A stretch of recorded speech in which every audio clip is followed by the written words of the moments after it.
हरियाणा के labour department में घोटाला उजागर हुआ है, जिसको लेकर विज ने जानकारी देते हुए बताया कि हरियाणा सरकार द्वारा भवन निर्माण मजदूरों के लिए कई सहायता योजनाएं चल रही हैं। इसके तहत भवन निर्माण मजदूरों के बच्चों को चाहे पीएचडी करनी हो या फिर शादी में पैसे की ज़रूरत हो या मेडिकल की ज़रूरत हो, और भी अनेकों सुविधाएं देते हैं। इसके साथ साथ साइकिल और सिलाई मशीन भी देते हैं, परंतु उसके लिए हर मजदूर को विभाग में रजिस्टर्ड करवाना पड़ता है और जिसकी वेरिफिकेशन होती है उसी का रजिस्ट्रेशन होता है।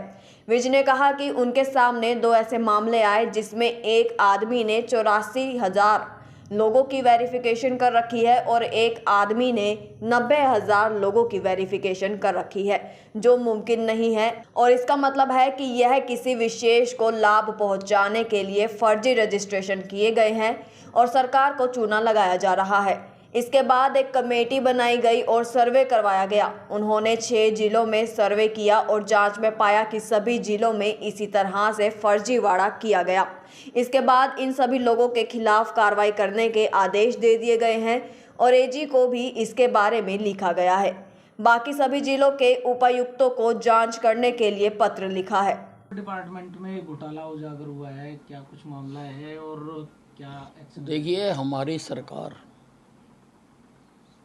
जो कंस्ट्रक्शन लेबरर हैं उनको लिए बहुत योजनाएं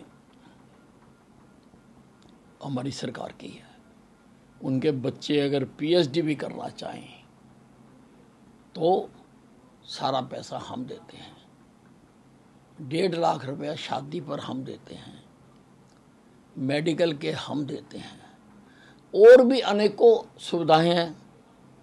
साइकिलें देते हैं, सिलाई की मशीनें देते हैं, परंतु उसके लिए हर जो मजदूर है उसको हमारे यहाँ रजिस्टर्ड करवाना पड़ता है और रजिस्टर्ड करवाने के लिए उसकी वेरिफिकेशन जिसकी होती है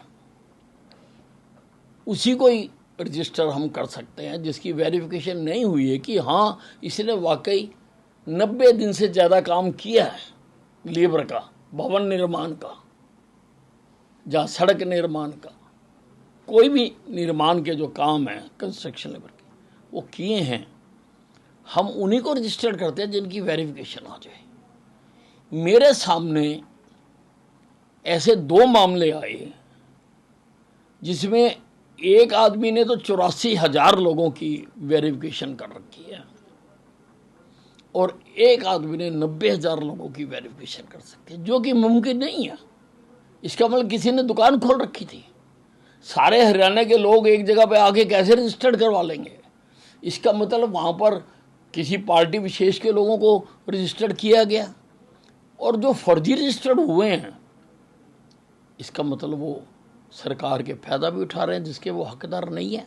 सरकार को चूना लगाया जा रहा है। तो मैंने एक कमेटी बनाई 3 लोगों की कि आप सभी जगह पर ये सर्वे करो कि कितने लोग फर्जी रजिस्टर्ड हुए हैं। तो उन्होंने 3 लोगों की कमेटी बनाई थी।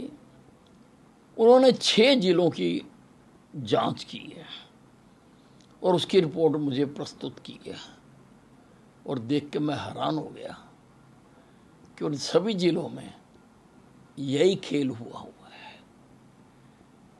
इसलिए मैंने इनके खिलाफ तो कार्रवाई करने के आदेश दिए हैं। मैंने एजी को भी लिखा है कि इनके खिलाफ जो जो क्रिमिनल प्रोसीडिंग्स हो सकती हैं वो बताएं, वो हम करेंगे। और सारे जिलों की जांच हो। हमारे पास इतने विभाग में इतने कर्मचारी नहीं हैं कि हम सारे जिलों की जांच कर सकें। इसलिए मैंने सभी जिलों के उपायुक्तों को लिखा है कि वो 3-3 लोगों की कमेटी बनाएं अपने ज़िले में और जितने भी ये कंस्ट्रक्शन लेबर रजिस्टर्ड हैं एक एक की वेरिफिकेशन करें। जब पूरी रिपोर्ट आएगी हमें तो लगता है कई 100 करोड़ रुपए का घोटाला हुआ है, कई 100 करोड़ रुपए का, क्योंकि जो पात्र ही नहीं है और वो पैसे का फायदा उठा रहे हैं, तो ये तो लूट होगी ना जी।